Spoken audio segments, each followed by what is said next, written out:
இன்றைக்கி மகிழனுக்கு என்னெல்லாம் பேக் பண்ணிலாம் கொடுத்தோன்னு பார்க்கலாமா.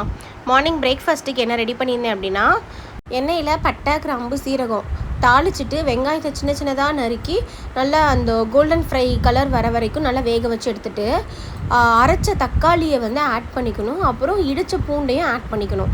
அதுவும் நல்லா வெந்து வந்ததுக்கப்புறமா இதில் என்ன ஆட் பண்ணியிருக்கேன்னா, மிளகா பொடி, வீட்டில் அரைச்ச தனியா பொடி, அதுக்கப்புறம் கரம் மசாலா, உப்பு எல்லாம் நல்லா அந்த வெங்காயம் தக்காளியில் வதங்கினதுக்கப்புறமா என்ன பண்ணணும்னா, வேக வச்ச வெள்ளை சுண்டல் அதை நாளே ஊற வச்சு வேக வச்சு எடுத்து வச்சுருக்கேன்ல, அதை வந்து ஆட் பண்ணிவிட்டு கொஞ்சமாக தண்ணி ஊற்றி விசில் வச்சு எடுத்துருவேன். நான் எப்போயுமே சன்னா மசாலா வந்து பூரிக்கு ரெடி பண்ணுறேன்னா இந்த மாதிரி தான் ரெடி பண்ணுவேன்.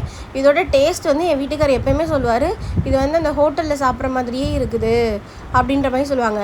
இல்லை ஹோட்டலுக்கு போகக்கூடாதுன்றனால இப்படி சொல்கிறாரா, இல்லை உண்மையான டேஸ்ட்டே அது அப்படி தானா அப்படின்ற மாதிரி எனக்கு பல நாள் சந்தேகம் எனக்கே இருந்திருக்கு. ஸ்நாக்ஸுக்கு வந்து கொய்யாப்பழம், நிலக்கடலை, கார்னு அதெல்லாம் வச்சு விட்டுட்டேன். லஞ்சுக்கு வந்து நல்லா நெய் ஊற்றி கீரை சாதமும் அதுக்கப்புறம் அப்பளம், ஒரு முட்டை மட்டும் வச்சு விட்டுட்டேன். நெய் ஊற்றினால சாப்பிடுவாங்க மகிழன்.